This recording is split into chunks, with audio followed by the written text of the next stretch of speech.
Good evening, everyone. I'm John O'Loughlin, and welcome to McDuff Lives. And tonight, it's my pleasure to welcome to our show a couple of good friends of mine, people who met each other actually in the course of doing our charrettes together and working on all of the projects we've been engaged in with our colleagues over the past 4 or 5 years now. So it's Carol M, and Corky, and I'm so glad to have you both with us. Good evening to you. Piece it. Thanks, Yeah, John. this is going to be fun. I'm looking forward to getting deeper into this. And now we finally have Corky. Yeah, Yay. my apologies for my technical difficulties, but I Oh, think we don't worry. forge ahead. That's right. So, where should we start? I know you all have a slide deck you want to go through, but maybe Corky, since we haven't heard much from you yet, tell us a little bit about yourself and how you got interested in nuclear fusion, et cetera. Right. I'm trained as an artist, excuse me, and I was an art professor for 33 years. No Masonic connection there. And during the course of that process, I've always been interested in mystery. I've always studied philosophy, yoga, like Carol. And during the course of my teaching, I taught a seminar called Mysteries of the Universe, where we looked into any all anomalies that exist out there. For instance, how were the pyramids built? Um, what happened to dinosaurs? Is ESP real? What about ghosts? And one of the areas that came up that I suggested that people could look into was the Time magazine cover in 1989 that showed Pons and Fleshman with something called cold fusion. And one of the areas that I suggested students could study was this notion of cold fusion or alternative forms of energy and physics and science. So, as it turned out, some of the papers that came forward did dive into this and did find out that there were all kinds of furtherance after Pons and Fleshman's careers were thrown in the dustbin, that this actually is an effect. There was a suppressed technology there that I started to link up with my own experience, which was Human Motor on Carson, John Hutchinson on Discovery Channel, and Unsolved Mysteries, and Stanley Meyer and his car that was powered by water. So the idea of cold fusion, a new sort of called cold fusion, was in the literature. Corky, let me interrupt you for a second. I think you have a kind of a iffy attachment to the internet. So two things you can do to help us not go into pixelizing and losing you is to not move around a lot, because that seems to do it, and just I guess keep the answers a little bit shorter, because if it keeps on going, that it gets. I've noticed over doing this over the years that the internet will get garbled up if it has to listen to the same person for a long time. So anyway, that's just happening technically. I wanted to point it out so you'd be aware of it, and so yeah, the less moving around, the smoother the stream will be. Understood. Okay, so I'm sorry to interrupt you though. You were telling us about, let's start with the guy. Well, no, first of all, you mentioned two names that I did not quite hear, and let's make sure and give them proper credit. What are those names? Pons and Fleshman. Okay, and you say, and then you said that there was some suppressed energy sources there, and that's very intriguing. So, and then the next thing you said was that a man, I think his name was Miner, who made a car that ran on water. Stanley Myers.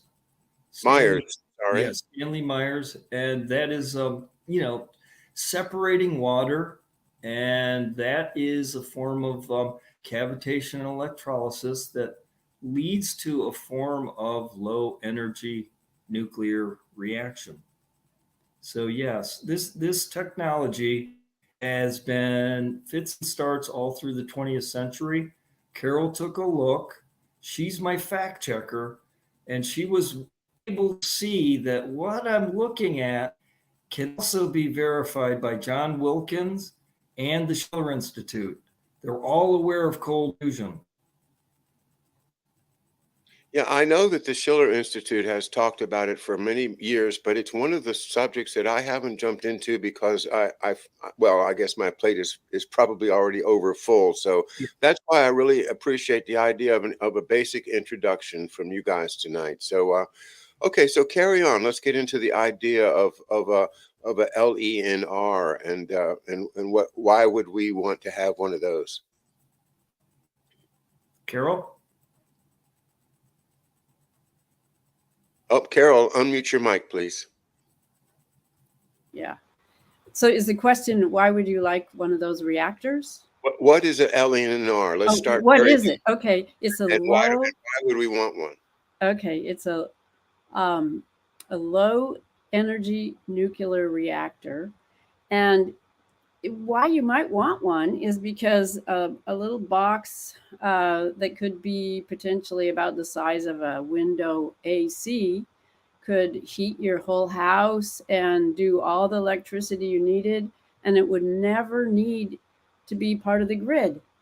It would just last for years and years. With I think one of the things I heard was the cost would be about as much as a pack of bubble gum to run all the power in your house for a year.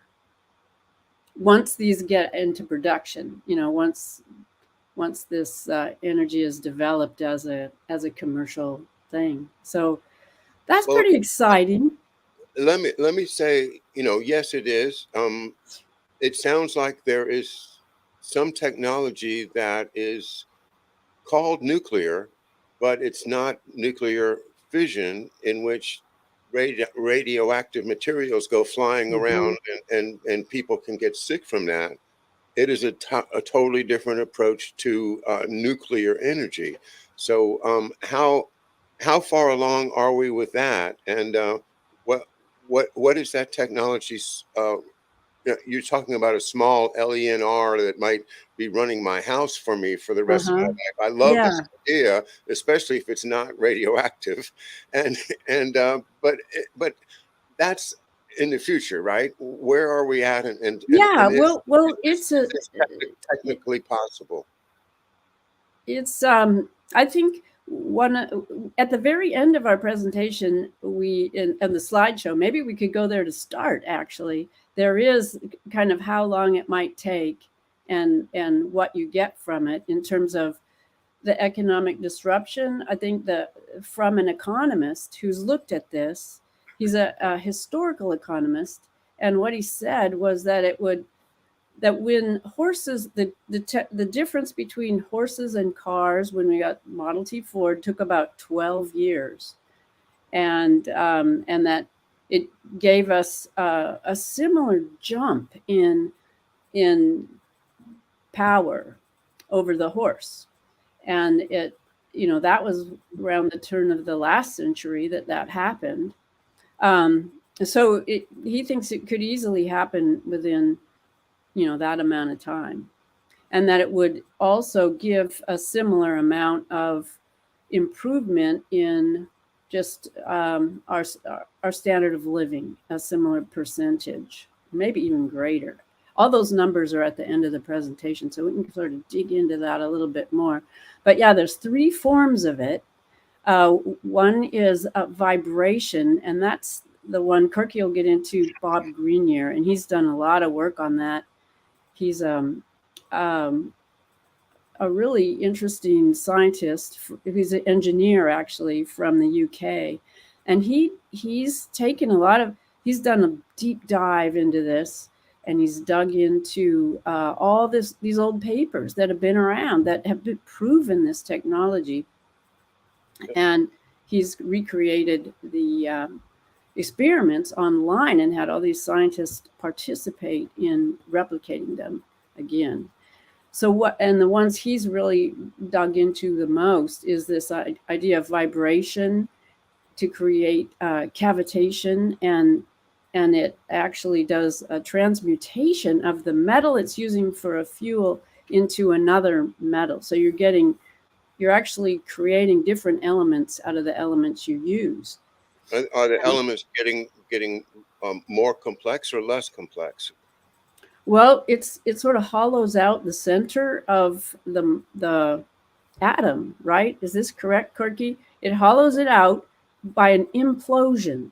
So the middle of the atom just disintegrates and pulls matter from the void, and or the ether. The ether, which is a vacuum, is actually full of stuff, full of everything, and that's where it gets it from. Wow. The energy and the different elements. And he's actually, with these series of experiments that Corky will go into, he's created every single element in the periodic table. And we'll show you some of the outputs from his experiment. So it's an incredible technology. And then there's another kind that other scientists have looked at, which is more based on electromagnetic and Tesla's ideas. And on a third kind, there's more of a plasma generator. And one of those people has developed two different sizes of solid state electrical cold fusion as a product. And we'll get into that a little bit, but it hasn't been produced yet. He's waiting till he gets 1 million orders. So it's just sitting there. So there's many things happening in different fronts. And if you go to maybe slide 3, we showed this in the last program. But before you leave that slide, do you mind if I ask you a couple? I just want to make a couple of questions, because I'm trying to absorb this, and there's a lot of terms here. First of all, when you say vibration, well, I know what that is, and to create cavitation. Well, cavitation it calls to mind two things. One, the secret propulsion engine in The Hunt for Red October, the submarine of the Russians, the silent drive, was called a cavitation drive. And the other thing is that I remember that the first time I encountered this idea had to do with plumbing, and that there is Corky's shaking his head, so you know what I'm talking about. There's an issue in plumbing where if a vibration starts and it goes beyond a certain point, it tends to just continue until the pipe bursts. And that, of course, is related to the problem of the bridge, in which if soldiers march across the bridge at a certain pace, it creates a standing wave, and that standing wave, if the right frequency, can cause the bridge to fall. These kind of things. And then you said two words that both of them make me my classical education go, oh my God, don't go there. First one, alchemy. Second one, the ether. Oh my God. So now we're going back into Francis Bacon and the crazies of the Rosicrucians, and it sounds kind of creepy. So I just wanted to throw that out there, because I'm pretty sure I'm not the only person that has those kind of like those signposts that say, wait a minute, Yeah. Well, that's a really great observation, John, because I think that what we're talking about here has been around since the beginning of time. And the reason you feel like you do is because it's been relegated to the occult.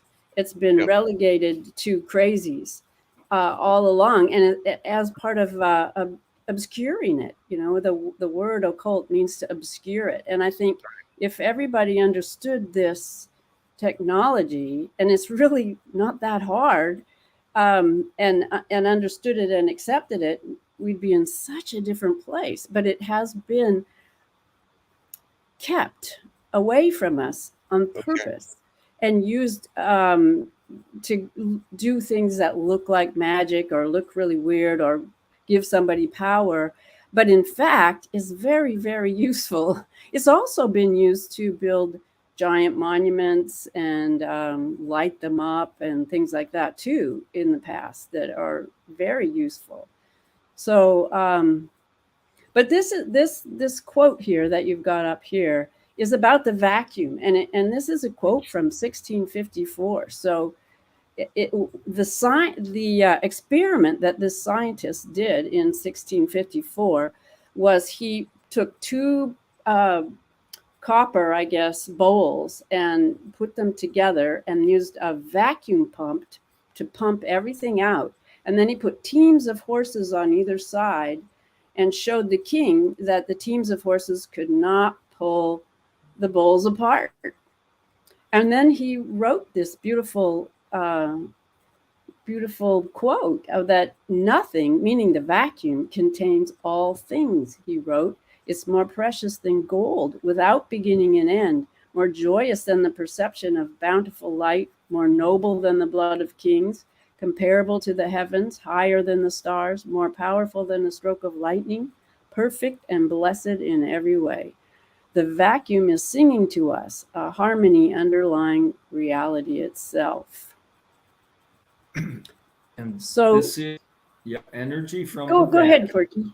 Energy from the vacuum is the way the cosmos works. The vacuum has a tremendous amount of potential, and the key to the ideas of ether and alchemy is that you need to look at the history of both, because they're well grounded in physical experiments. And John, if you Wikipedia alchemy, you will see a whole listing of all kinds of alchemical practitioners from the past, because it can't be ignored. It's the beginning of chemistry. But what the real chemistry is found in what you would call the not just the alchemy, but the ether itself. So you do have a standard model. You have Tesla, an engineer, battling Einstein, a theoretician. They went with Einstein, the standard model. However, everything that Tesla did was accurate, and everything Tesla did was based on the ether.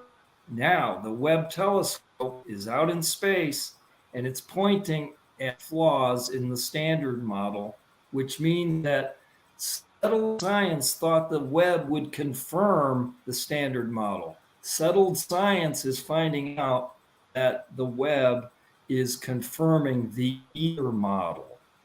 So now we're stuck with a different form of cosmology that explains what the Webb is seeing. The ether model allows for cold fusion.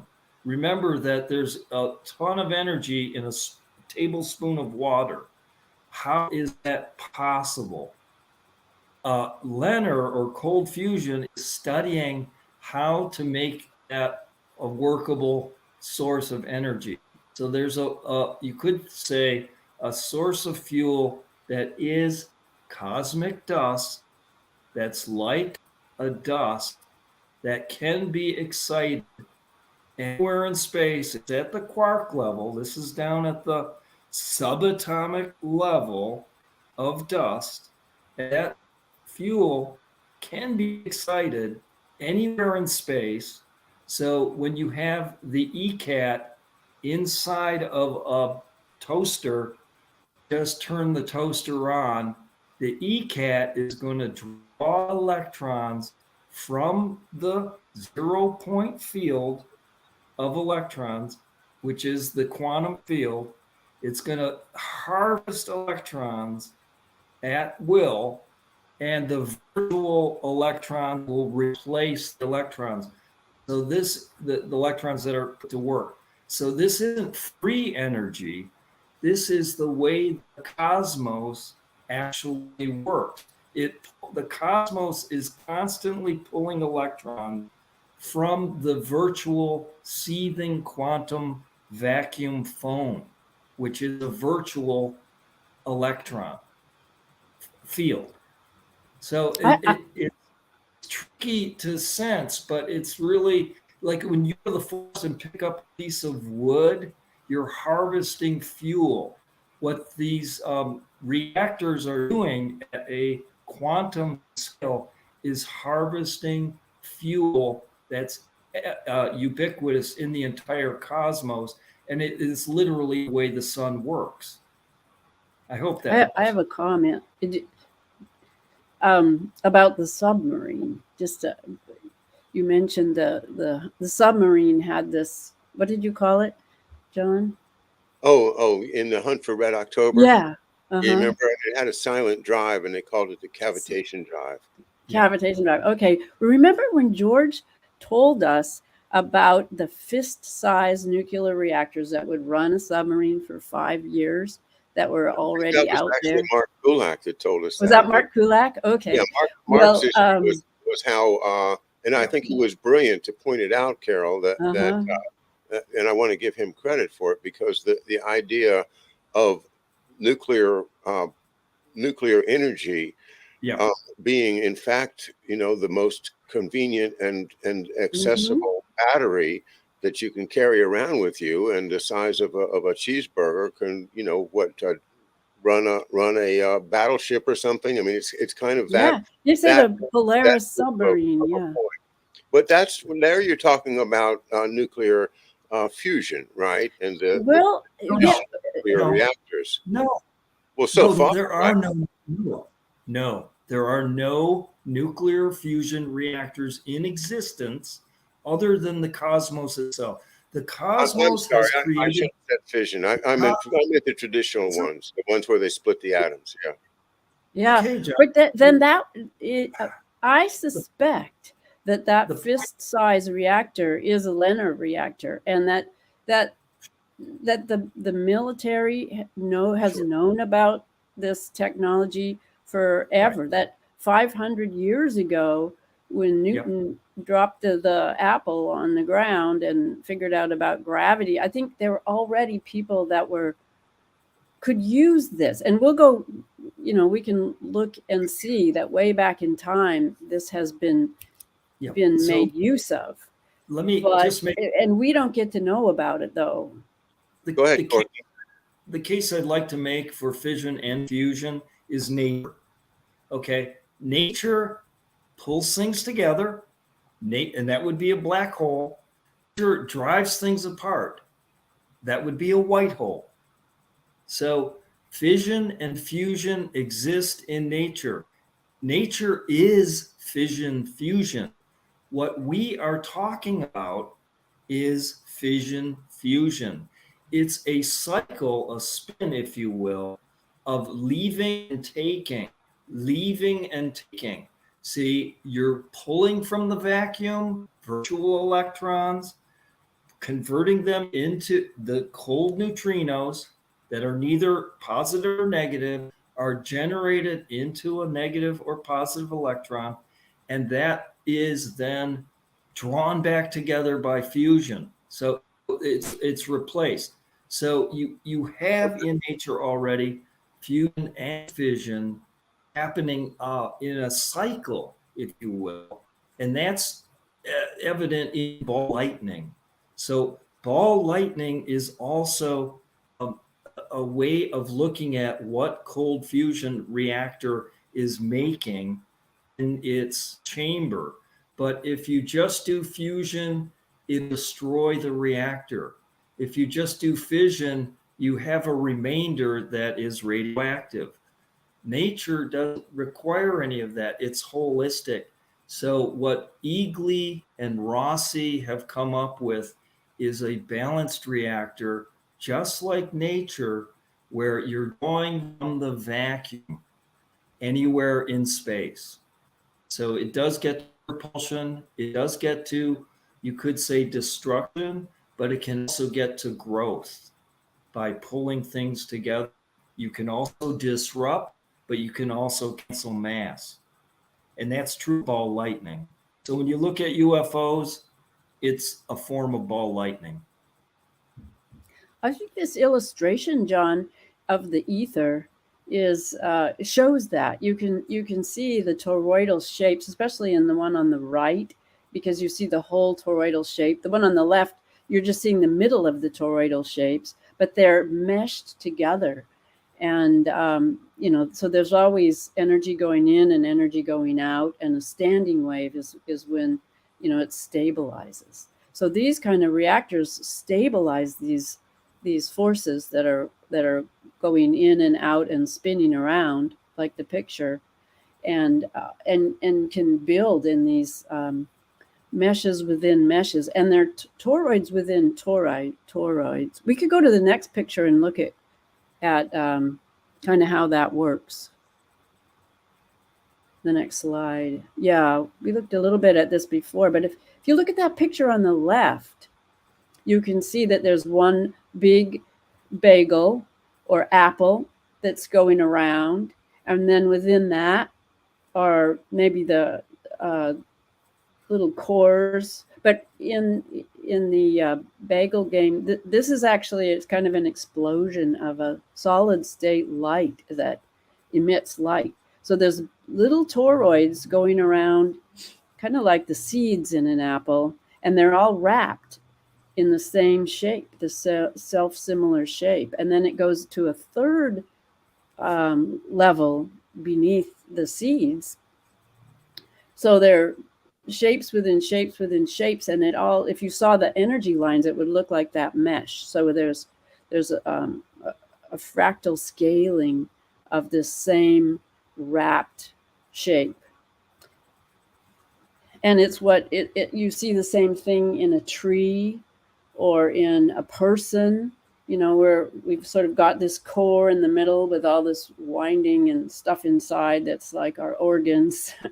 But there's this field around us that is, maybe the newest sphere. It's the field of thought, the field of subtle energy around us. And you can see the emergence of galaxies look like that. And this is from the Hubble telescope, or the Webb telescope, that I think has this year really blasted through the standard model. It's saying it's not there, that the quantum weirdness is what's there, and the ether is what's there, but the standard model isn't.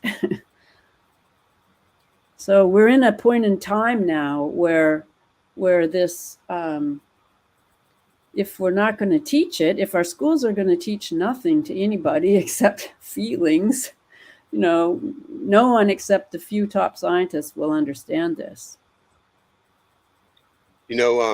On the previous slide, I was looking at how those little tendrils just went on in patterns that seem to be patterns, but then again they don't, but then again they are, and for some reason it made me think of Leonardo. And then now on the next slide, there's Leonardo's drawing of man with the proportions. That kind of a mind obviously is thinking the same way that you are, and he in an age of really just exciting interest in ancient knowledge as well as new science, would if anybody would have known this kind of thing 400 500 years ago. You have Leibniz, often referred to as the real genius behind modern mathematics and science, as opposed to Newton. And so now I have the question, has there been a cover-up, and why? Who would cover this up, and for what reason? And have you guys looked into that? Well, if I may. Yeah. Carol and I earlier, we've been working on, and remember the buggy whip argument? The what? We can't have this, do you want the buggy whip? What's happened with windmills is, as we move forward, you'll notice, and I think Mark Kulak is correct in this, the nuclear industry rose up, and I'm arguing that they held back 2/3 of electricity and the way it works. So when we got fission, we didn't go all the way to fission fusion, both. We stopped at fission, created a lot of waste. None of that was necessary. Instead of going forward, speaking to your suppressed science, John, we went backward to the buggy whip with windmills. Now we're handing back the buggy whip industry as socialism, funding. And look at the size of those windmills. Look at the engineering. It's such a boondoggle.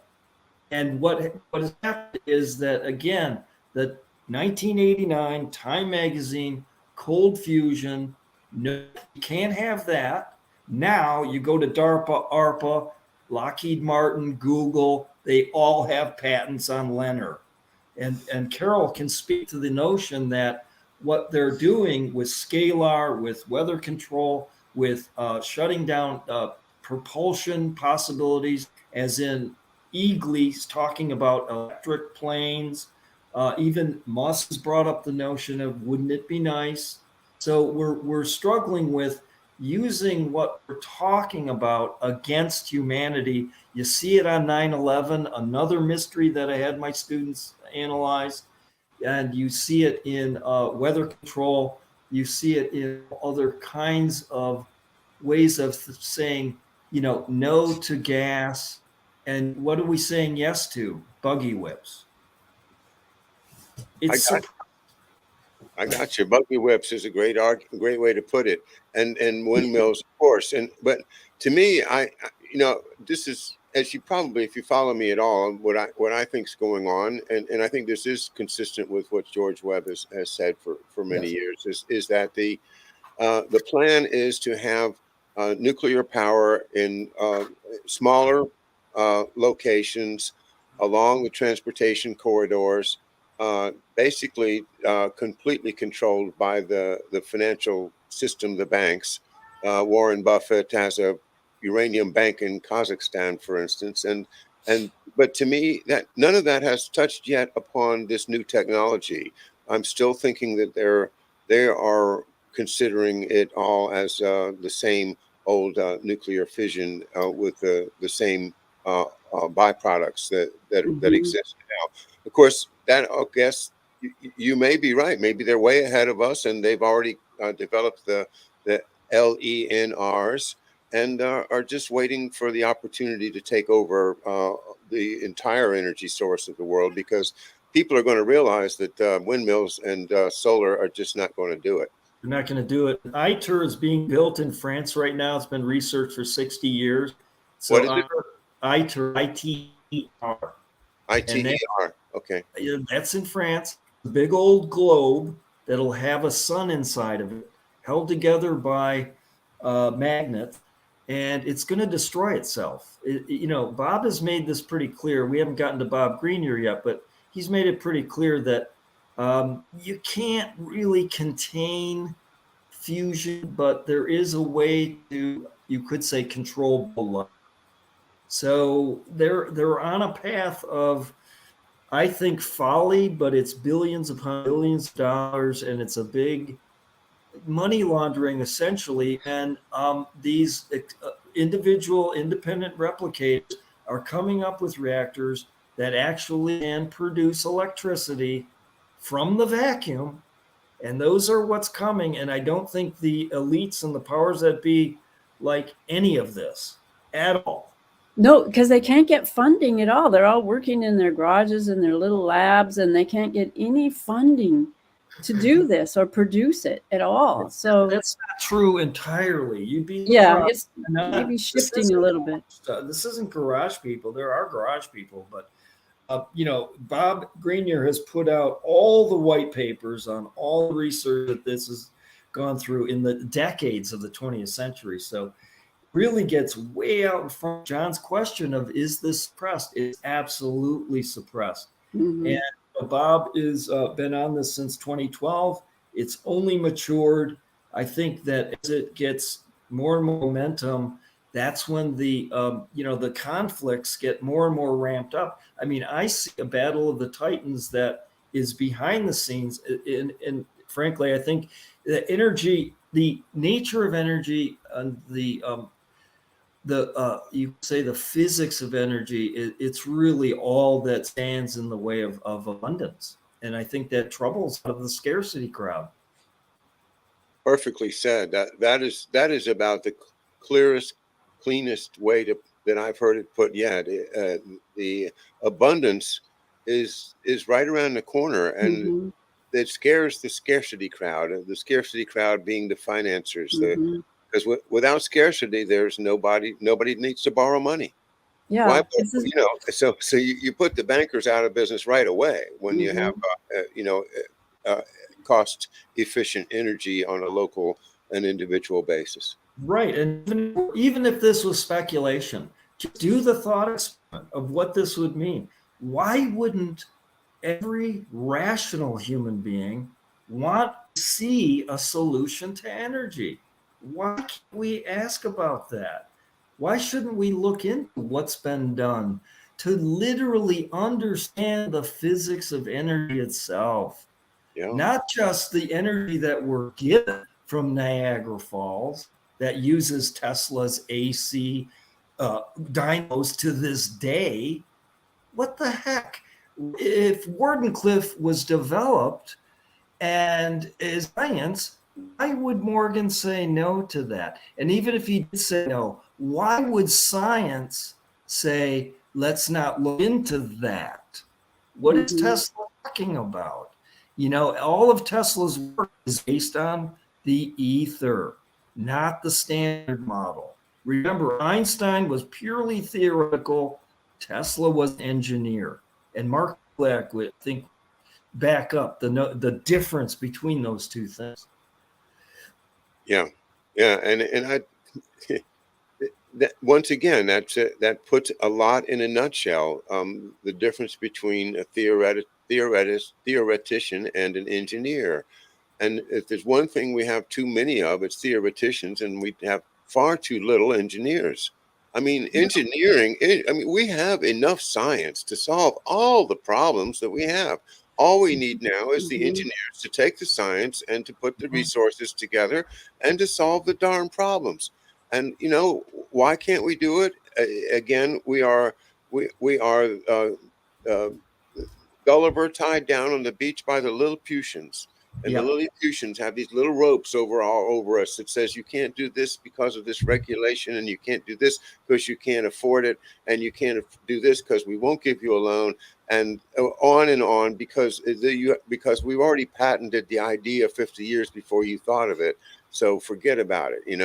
I'm That, just saying, logically, solving energy is the solution of all time. Did they it, have it? Did they have it in Egypt? You bet they did. Did they have Mhm. gold mines? No. They know how to make it? Yes.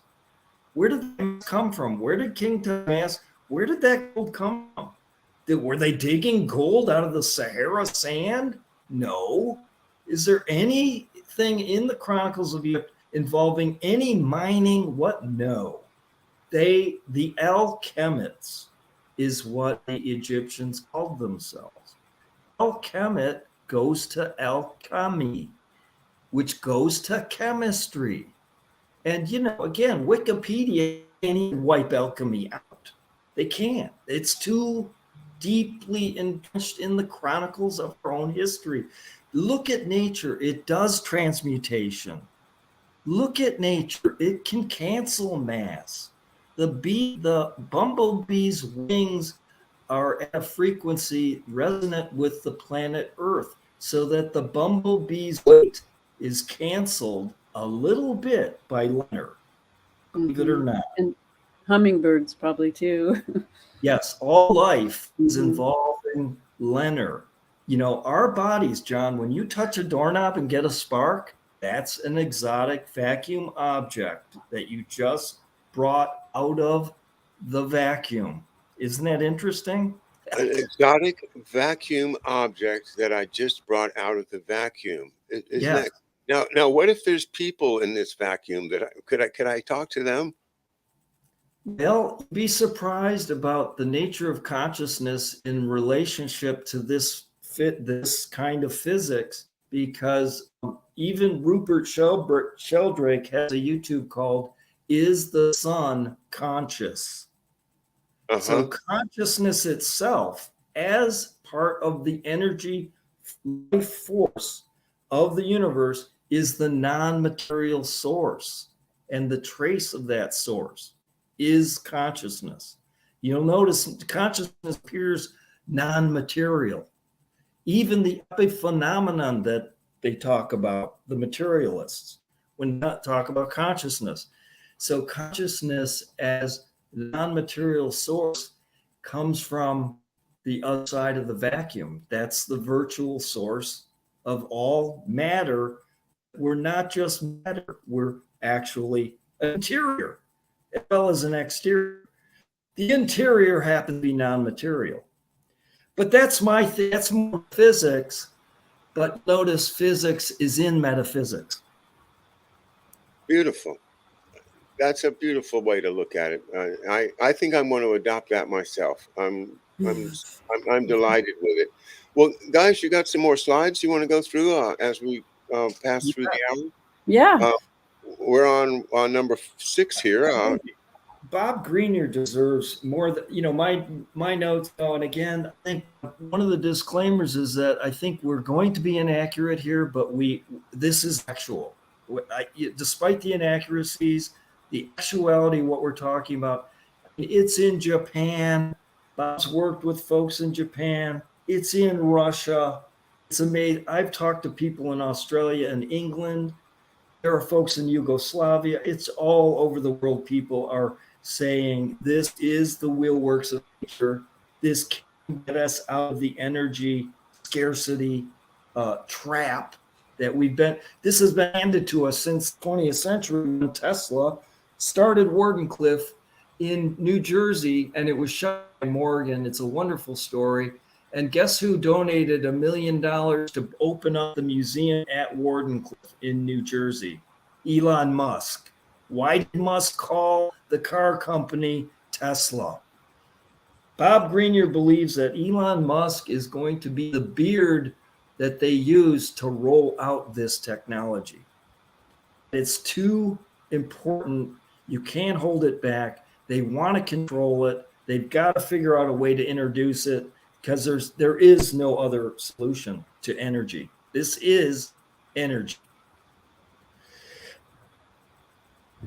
There it is. Bob Greenyer. Over to you, Carol. Well, I think I could make a comment about what you just said, but I think the way they're going to try to control this, will be, maybe some of it, more of it will be revealed. But Alana Friedland is explaining in her book exactly how the plan to control it is, the grid that's being rolled out, 5G. Which of her books? This is the Geoengineered Transhumanism. Okay. Her last book. And I actually, she lives in Olympia, and I called her. We're going to go have lunch one of these days.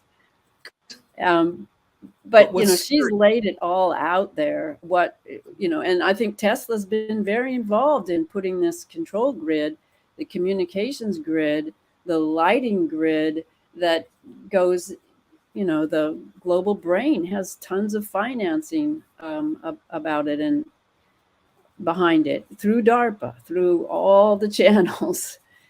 And she's really laid that out. What do you mean by the global brain? The global brain was financed by Obama, and in 2012, I believe, and it was an ARPA program, I believe, but it's to create this Neuralink grid, and it's a low satellite, so it's really not up high. It's these tiny little satellites that can, they're just really small, and they're right above everybody, and they're hooked in with the street lights, with all the LED lights. I mean, this is being rolled out. It was being rolled out during COVID, And the whole idea of transhumanism is this control of thoughts. It's what MK Ultra has been working on for years and years and years. How do you get people to do stuff they don't want to do? So this is the, all happening.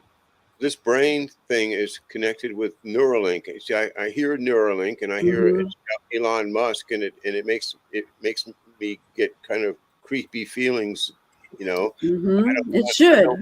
I do not want this. I No. don't like to see all those Starlink satellites when they go, 10 of them in a row go flying over my house. I want my sky. I don't want to see a bunch of Well, you satellites. want your own thoughts too, don't you?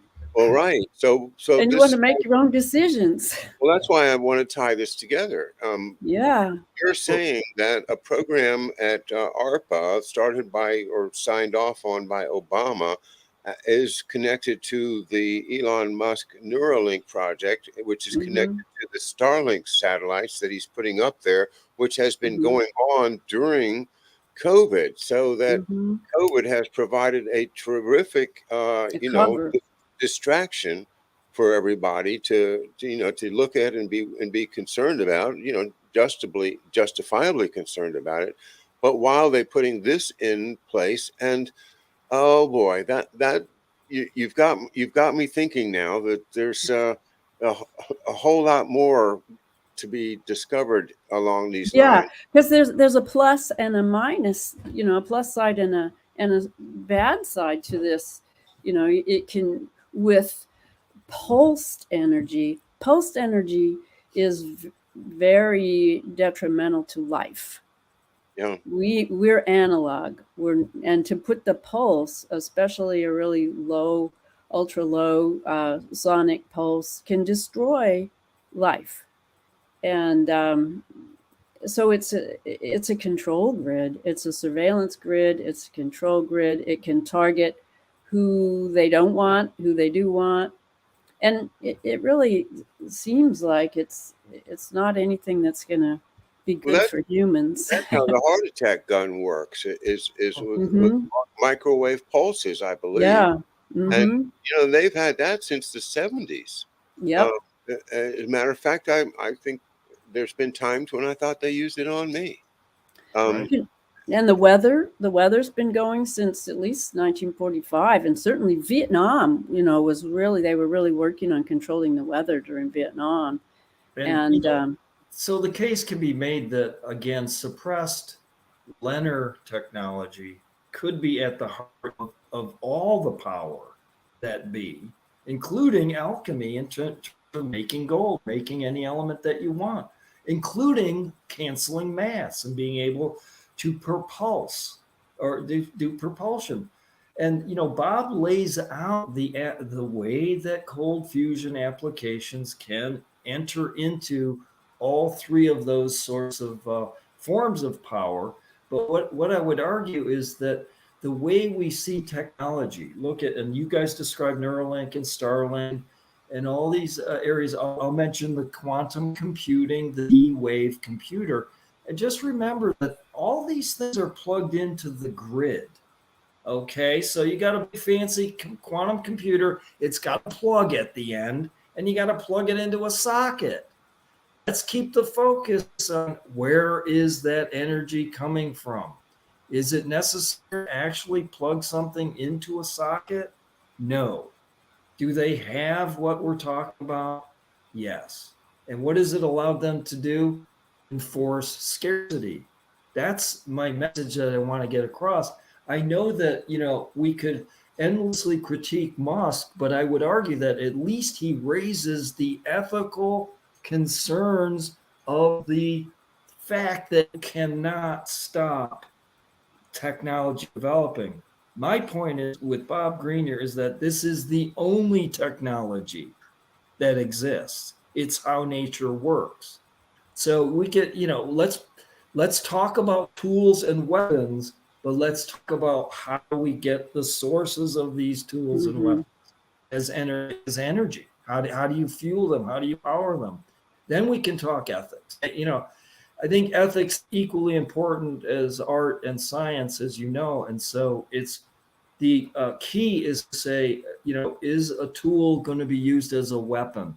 And I guarantee you that in HARP and Scalar, 9/11, and all of this technology that we're talking about, it already is in their hands. It already is what? It's already in their hands. In their hands, yeah. Yes. And Yes. this they talk about, the what is it, 5G warfare, or Yeah. I can't remember how they put it, but they're everything is a battlefield. The weather is a battlefield.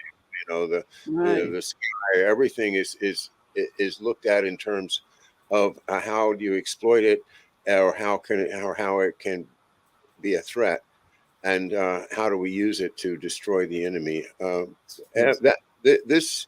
This technology, to me, it sounds more like a power supply than an actual weapon itself. Well, you have to remember tornadoes. Remember tornadoes. Look at a tornado. Look at lightning. Look at volcanoes. Look at earthquakes. Did Nikolai not say that they had an earthquake machine? They grabbed this, John. They grabbed it. They snagged right out from under them. That's what we're looking at. And, that's what makes it a very important. I think the most important thing, I'm a layman, I'm looking at it more and more seriously. I'll never stop looking at it. I have to study nature. I'm an artist. So once I realized this is really getting at the megaliths of the past, the Celtic stones, it gets to cathedrals, it gets to the organs, the stained glass windows. It speaks to levitating saints and chanting. It gets to the trumpets of Jericho. So yeah, this has explained so many mysteries for me, and that's why I got so adamant in chat, so adamant with you, and it's really great to be able to to be invited and to be able to get some of this off my chest. Appreciate it. You're saying it very well, and I feel quite much enlightened by what you guys have been sharing tonight. Certainly intrigued, and I'm going to be studying it more on my own. You want to run through the rest of the slides while we have a couple minutes? Couple minutes. Okay. Well, yeah, just run through them quickly. I think that this one's yours, Corky. It's O'Day. Circles. Nature loves circles. Look at the planets. Look at the sun. Look at the galaxies. Look at our eyeball. Look at the fact that the pupil of the eye is like a black hole for light. The light goes into our eyeball. Our bodies actually transmute every day in the mitochondria. So there's all kinds of ways of looking at our source showing up in our physiological makeup. It's very intriguing, and it does relate to the shape of the heart, the shape of the ear, shape of the eye. And you'll notice that things exist in all creatures, great and small. So you're starting to see the cosmic fractals that are based on spin, frequency, vibration, and spark. And, they show up as us, as people. And Bob, is going at it tong and hammer and tong. And, he's got a vast website full of interesting information. And, I just hope that people look at the flow of water and the nature of wind and the sky and the dynamics of nature differently, and that how it's embedded in our own bodies, in our own This is a good example. This one is about sound, and the example is the sound of Om. And I think I explained this on one of the Nest shows. But when you Om, it's actually all the vowels. You start with an A, Om, and then there's an M and an N. So and it let's see, can I go sideways? So the sounds start at the base of your throat. They go up there and then up longer and longer and longer and longer and longer. And then it goes around into your soft palate, and the end. So it vibrates your whole skull in this beautiful pattern. And you, as a musician, I think will really appreciate, what music does and sound. So, that's what that one is, and then this is a cool one. Waves, and I just want to say that the Great Pyramid is rebuilt at MIT as a acoustic engine. So the nature of the chambers inside the Great Pyramid, it's studied by precision stone engineer Chris Dunn, who wrote the book, The Giza Power Plant. He is a precision stone engineer looking at Egypt, and actually, even though he states that there had to be a very high technology involved and that the Great Pyramid looks like an acoustic engine, even though he said he doesn't know anything about EVOs, he doesn't know anything about cold fusion or how it can soften the stone and allow it to be squished into place and levitated. So, you'd be surprised, but the fact is that MIT has built a acoustic engine, and the chambers in that acoustic, and it's by a woman, by the way, and that is currently happening because an acoustic engine is a power machine. Right there, it's a clean, green power machine. It's amazing. I don't know why people are going so slow. I mean, we're still powered by Niagara Falls. Ridiculous.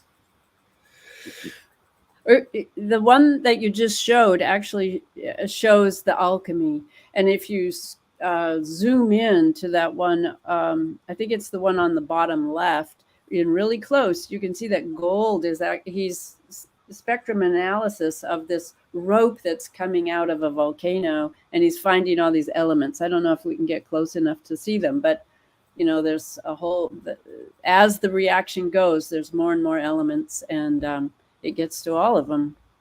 That's not wholly accurate, but Bob has seen transmutations in the samples, foil with gold in it, and that was done jewelry cleaner vibration. So. Okay. Here, this is a good one, Corky. And that's John Hutchinson, who on Discovery Channel, Unsolved Mysteries. I saw John Hutchinson all through the 70s and the 80s. He's now 80 years old. He has a new lab in California. And, I'm hoping some folks remember this hippy dippy physics guy. He's a child savant, self-taught. He took up the static experiments of static electricity that Tesla invented, and he took Tesla's technology all the way to where all of the military, all of the DOD, they all know who John Hutchinson is. They took his findings, and so did Ken Boulders, who invented the microprocessor, and they took him very seriously as an independent practitioner. And now Hutchinson will be having Bob will be doing a biography of John Hutchinson. Mm-hmm. He worked at the Livermore lab for years and years and years. Yeah.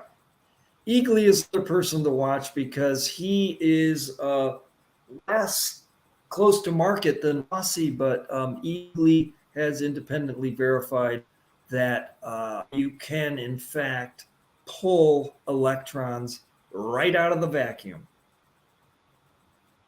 Well, I've been rolling through the rest of the slides as you guys have talked. I know there's a lot that we haven't covered, but the slides are up there. People can stop the replay and study them and take some deep dives off of these very interesting concepts. I know I'll be looking into it a lot more deeply because tonight has really kind of gotten me on the bandwagon with what you guys are talking about.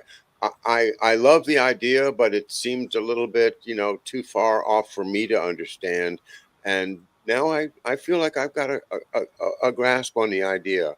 And I love what you keep saying about how this is the only energy of the universe. And, and to actually take seriously the idea of alchemy and the ether, and to not just cast it aside as they wanted us to. That's the Newton plan, the Royal Society, and We've talked Yeah. about the political aspects of that with our friends at the Schiller Institute many times, and how Leibniz really was the brains of the mathematical revolution, and not Newton. And but the Rosicrucian side of it has still got a lot of obscurity to it, a lot of occult reference, and that's on purpose too, because they didn't want just anybody to know all this stuff.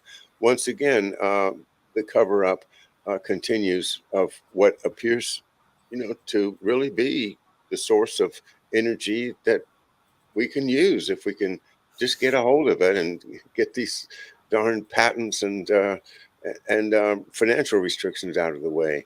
It's Yeah, a new and dawn of the old. take down the control grid at the same time. We don't want our brains controlled. It's a new dawn of the old age. All we have to do is get rid of 5G, and that's the last mile, and it won't be able to be completed without that last mile. Well, there's a whole physics. It's always been here. It got suppressed. It's never stopped. It's the wheelworks of nature. It's how nature works. It's in our bodies. It's in the space around us, and it's time to harness it. No more buggy whips. And use it with ethics. I think we don't want it secretly doing harm. Ethics are crucial. If we don't have the ethics, we need Evo ethics. That's what we need, because this can destroy galaxies. It's that powerful. So there's a lot of work to be done. We don't want a tool to be used as a weapon. And that's where it's going at this point. So yeah, we got to turn that around. The other way to look at it is that if this energy source is real and is being suppressed, then it is being used as a weapon. The deprivation of that incredible energy source to the rest of us is caused unmentionable, innumerable harms, early deaths, and serious suffering all around the world. So it already is a weapon if you look at it that way. And for sure. Theology, that's what I call this. I want answers that work for everybody. All right. Great. Thank Brilliant you, stuff, Carol and Corky. Thank you again. And we'll have you back soon if you're willing. Oh, yeah. Well, thanks for the forum. This has been wonderful. Yeah, it's been very exciting for both of us. For us, and you're an inspiration, John. Thank you. Yeah, well, you are. You are. Likewise. You and your dad. All right. Bye. Bye-bye, everybody. See you tomorrow.